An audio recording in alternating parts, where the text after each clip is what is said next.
ابو لہب کون تھا؟ اس نے کیا کچھ کیا؟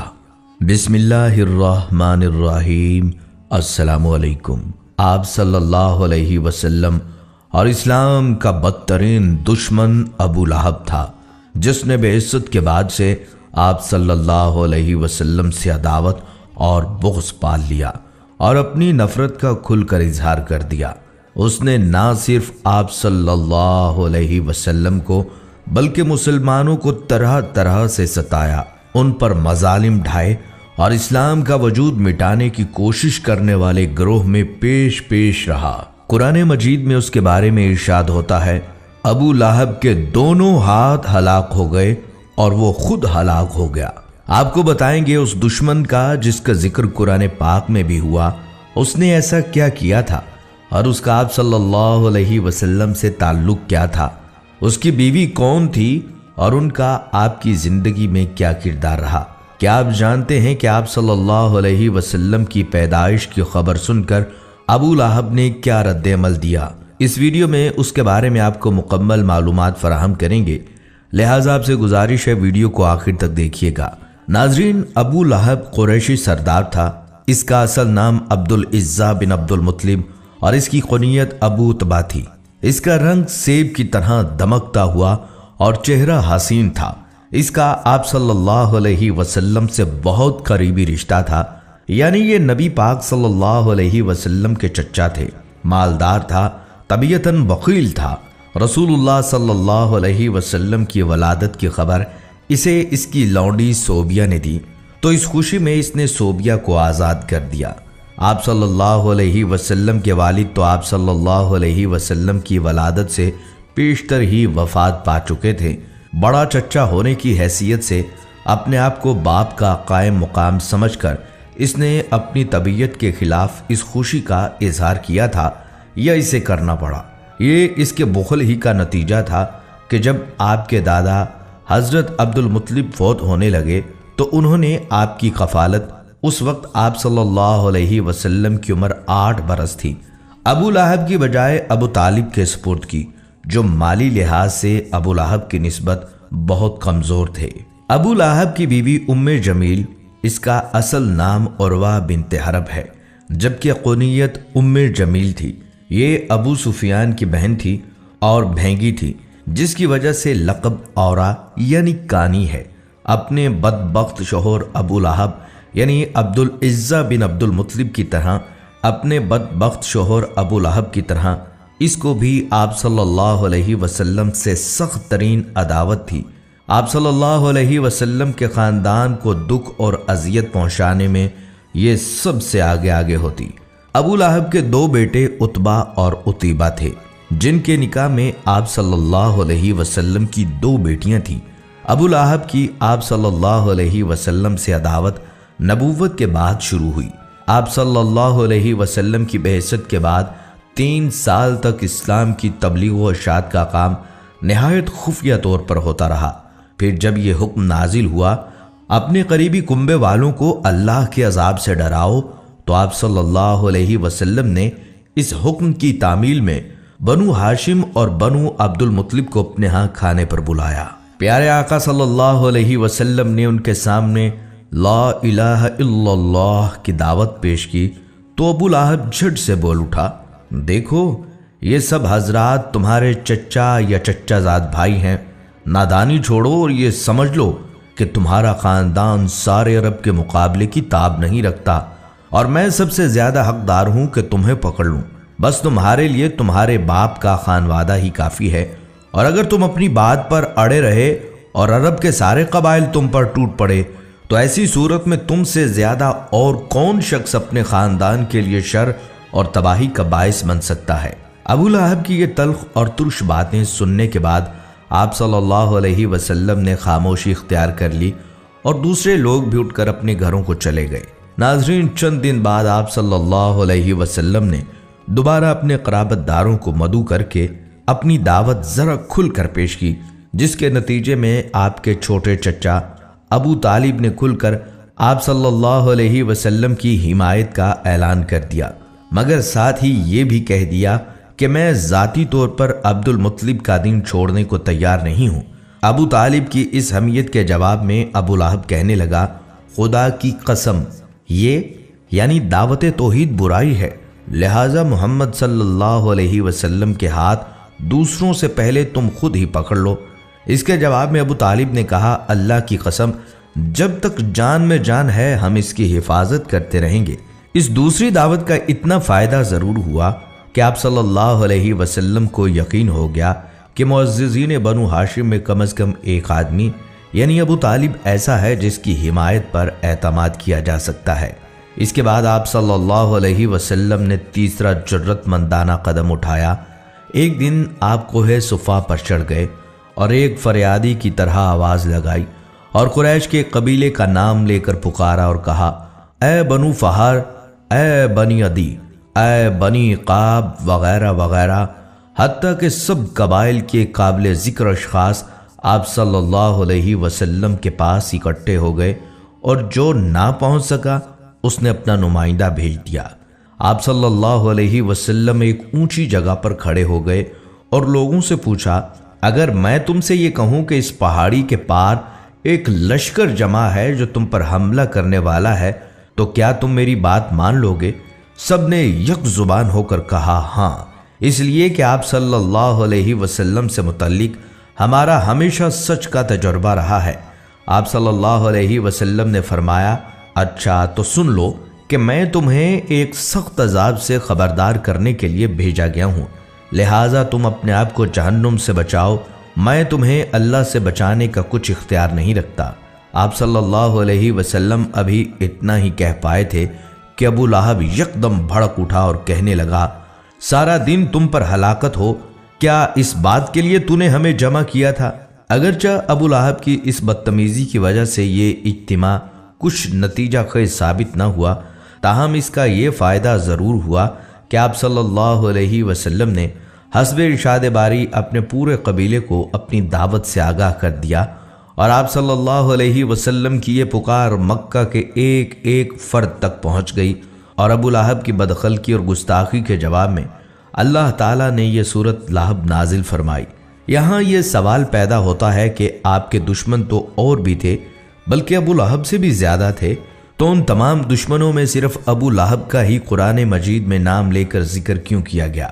تو اس کا جواب یہ ہے کہ درج ذیل دو وجوہات کی بنا پر ابو لہب کا جرم واقعی اتنا شدید جرم تھا کہ قرآن میں اس کا نام لے کر اس کی مذمت کی گئی۔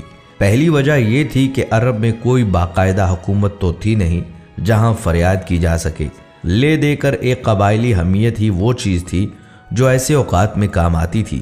مظلوم شخص فوراً اپنے قبیلے کو داد رسی کے لیے پکارتا اور پورا قبیلہ اس کی حمایت میں اٹھ کھڑا ہوتا، اس لیے اس کو اضطراراً بصلہ رحمی کا لحاظ رکھنا پڑتا تھا۔ ابو لہب ہی وہ واحد بدبخت شخص ہے جس نے اس دور کے واجب الاحترام قانون کو توڑ کر اپنے قبیلے کے ساتھ مل کر آپ کی مخالفت کی۔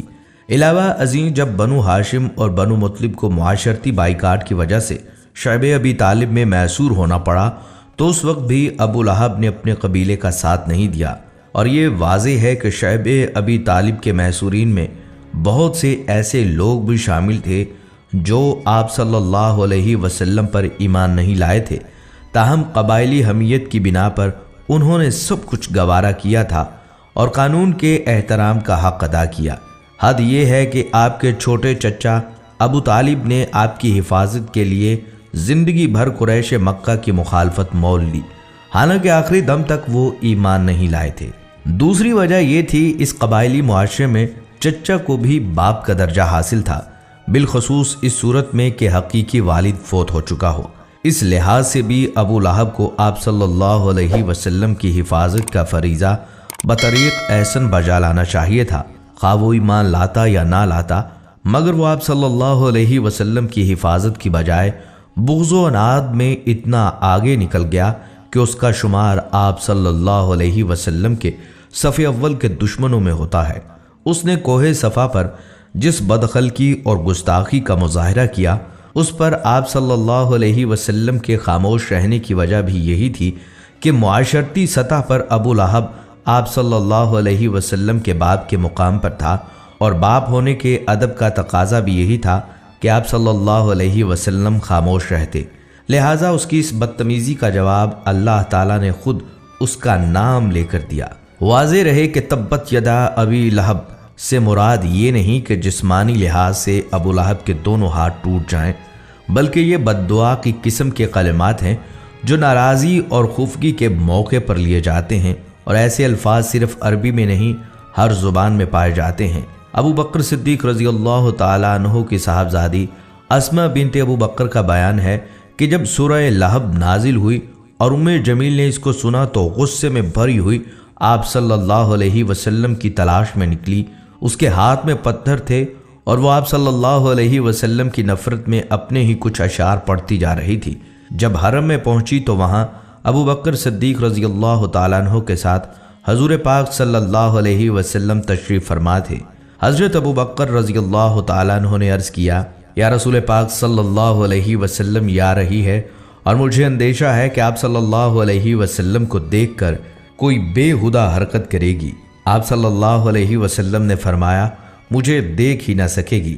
چنانچہ ایسے ہی ہوا کہ آپ صلی اللہ علیہ وسلم کے موجود ہونے کے باوجود آپ صلی اللہ علیہ وسلم کو نہ دیکھ سکی، اور اس نے حضرت ابو بکر صدیق رضی اللہ تعالیٰ عنہ سے کہا، میں نے سنا ہے کہ تمہارے صاحب نے میری ہجوم کی ہے۔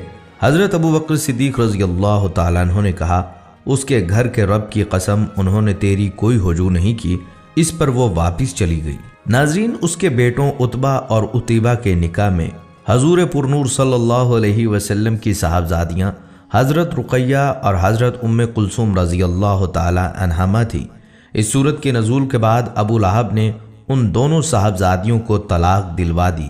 عتبہ کا واقعہ بڑا عبرتناک ہے کہ اس نے آپ صلی اللہ علیہ وسلم کی شہزادی کو طلاق دینے کے ساتھ آپ صلی اللہ علیہ وسلم کی گستاخی بھی کی، جس پر سرور دو عالم صلی اللہ علیہ وسلم نے اس کے لیے ہلاکت کی دعا کی۔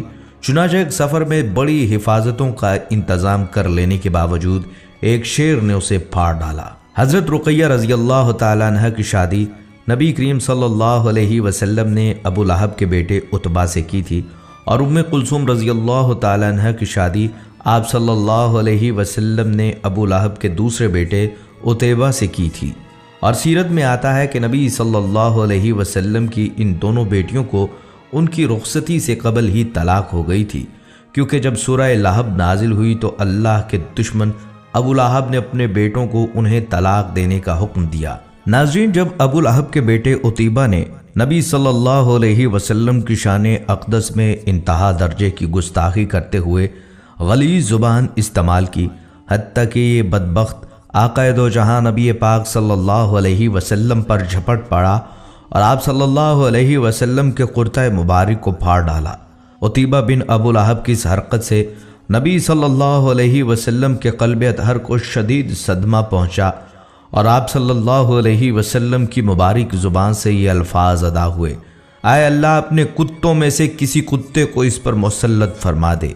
اللہ کے محبوب نبی صلی اللہ علیہ وسلم کی زبان مبارک سے ادا ہونے والا ہر لفظ پتھر پر لکیر کی مانند ہوتا ہے، یعنی کہ اللہ رب العزت اپنے نبی صلی اللہ علیہ وسلم کی بات کو ہر صورت پورا فرماتا ہے۔ اس بات سے مشرکین بھی اچھی طرح واقف تھے کہ آپ صلی اللہ علیہ وسلم نے جو فرمایا ہے وہ پورا ہو کر رہے گا، لیکن ان کی عقلوں پر پردہ پڑا ہوا تھا۔ اگلے دن ابو لہب اور اس کا بیٹا عتیبہ دونوں بدبخت تجارت کی غرض سے ایک قافلہ کے ساتھ شام کی طرف نکلے۔ سفر کرتے ہوئے رات ہو گئی۔ قافلے والے زرقہ کے مقام پر ایک راہب کے پاس گزرنے کے لیے ٹھہرے۔ راہب نے قافلے والوں کو پہلے ہی آگاہ کر دیا تھا کہ یہاں آس پاس جنگلی درندے بہت ہیں، اس لیے ہوشیار رہنا۔ یہ سن کر ابو لہب کو نبی پاک صلی اللہ علیہ وسلم کی وہ بات یاد آ گئی، اور اس نے قافلے والوں سے کہا، اے لوگو، محمد صلی اللہ علیہ وسلم نے میرے بیٹے عتیبہ کے لیے ہلاکت کی دعا کی ہے، اس لیے کسی درندے کے حملے کا مجھے یقین ہے۔ تم لوگ سارا سامان تجارت ایک جگہ اکٹھا کر کے اس کے اوپر عتیبہ کا بستر لگا دو، اور سب لوگ اس کے ارد گرد سو جاؤ تاکہ میرا بیٹا درندوں کے حملے سے محفوظ رہے۔ چنانچہ قافلے والوں نے عتیبہ کی حفاظت کا پورا بندوبست کیا اور سب سو گئے۔ کچھ دیر بعد ایک شیر وہاں آن پہنچا، مگر اس نے کسی پر حملہ کرنے کی بجائے سوئے ہوئے لوگوں کو سونگنا شروع کر دیا اور آگے بڑھتا رہا، مگر کسی کو ذرہ برابر بھی خرونچ نہیں ماری، جس سے لگتا تھا کہ یہ بھوکا نہیں ہے، ورنہ اتنے لوگوں میں سے کسی کو بھی چیر پھاڑ سکتا تھا۔ یہ سب کو سونگتا ہوا آخر بندے تک پہنچ گیا، لیکن اسے جس کی تلاش تھی اس کی بو اسے محسوس نہیں ہوئی۔ یہ کچھ قدم آگے چلا گیا، لیکن پھر اچانک مڑا اور تجارتی سامان کی جانب آ کر رک گیا۔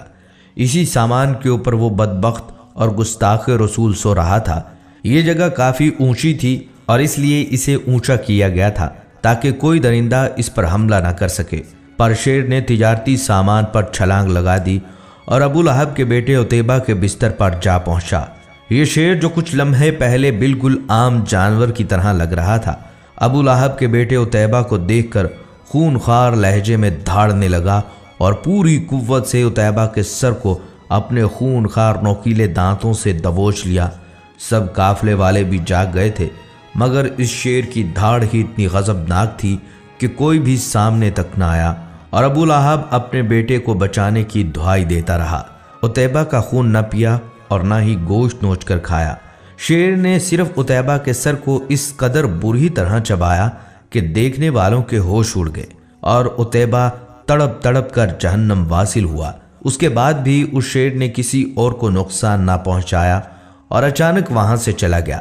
بعد میں لوگوں نے اس شیر کو تلاش کیا، مگر کچھ بھی پتہ نہ چل سکا کہ آخر یہ شیر کہاں سے آیا تھا اور کہاں غائب ہو گیا۔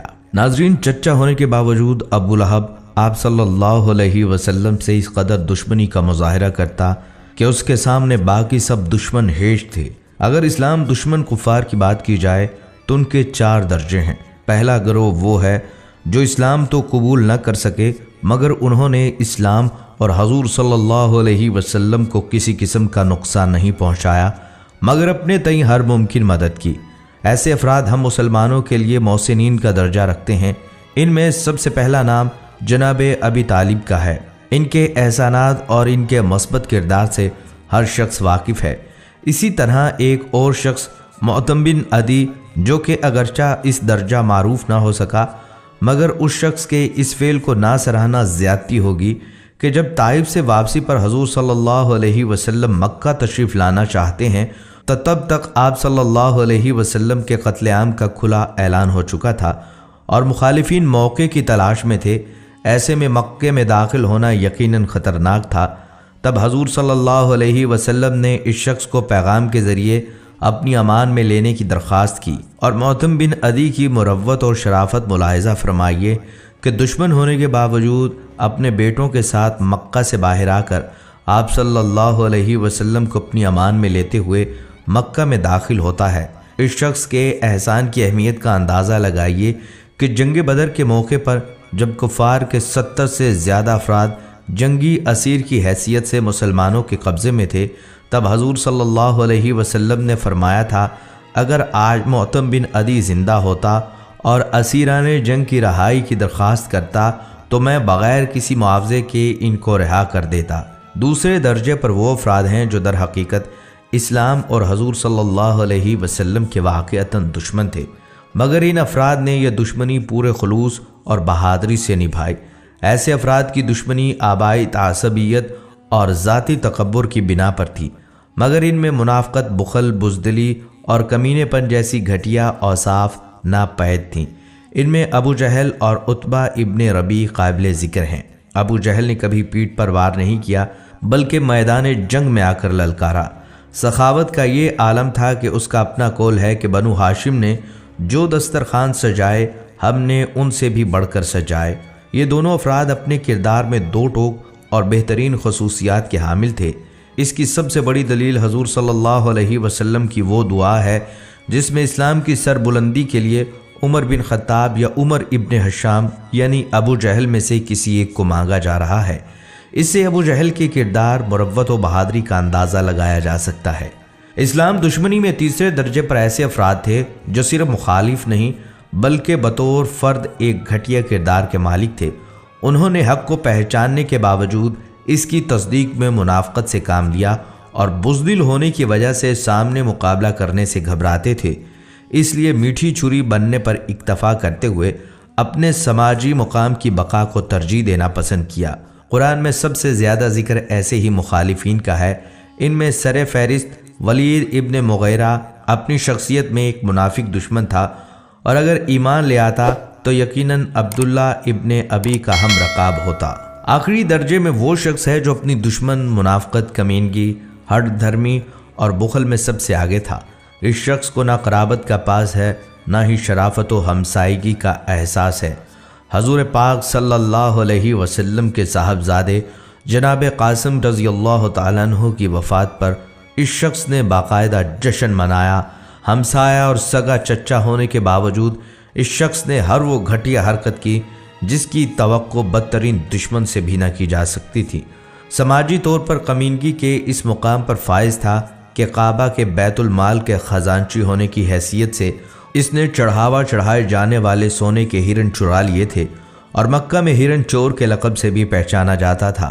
اس کی بزدلی، بخل اور منافقت اس کے کردار کی نجاست کی صحیح تصویر کشی کے لیے باقاعدہ اس کا نام لے کر قرآن میں اس کی بربادی کو موضوع بنایا گیا۔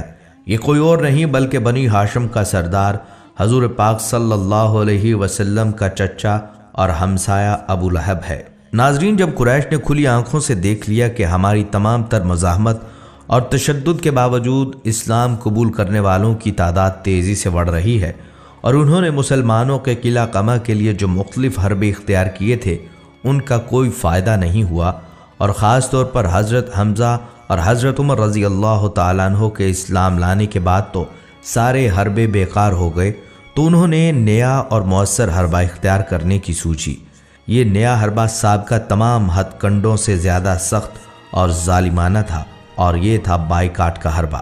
موسیٰ بن عقبہ، عروہ بن زبیر، ابن سعد اور دیگر مورخین کا متفقہ بیان ہے، جب قریش نے دیکھا کہ صحابہ حبشہ کی سرزمین پر امن و امان سے رہنے لگے ہیں، ادھر مکہ میں حضرت حمزہ اور حضرت عمر جیسے دلیر جنگجو مسلمان ہو چکے ہیں اور اسلام تمام قبائل میں پھیل چکا ہے، تو انہوں نے فیصلہ کیا کہ آخری چارہ کار کے طور پر رسول اللہ صلی اللہ علیہ وسلم کو شہید کر دیا جائے۔ جب اس بات کی سن حضرت ابو طالب رضی اللہ تعالیٰ عنہ کو ہوئی تو انہوں نے بنو ہاشم اور بنو مطلب کے تمام افراد کو اکٹھا کیا۔ بنو ہاشم و بنو مطلب نے رسول اللہ صلی اللہ علیہ وسلم کو اپنی شعب یعنی گھاٹی میں پہنچا دیا، اور قتل کا پروگرام بنانے والوں سے آپ صلی اللہ علیہ وسلم کو محفوظ کر دیا۔ اس کام میں دونوں قبیلوں کے کفار بھی اس دور کے قبائلی عصبیت و حمیت کی بنا پر شریک تھے۔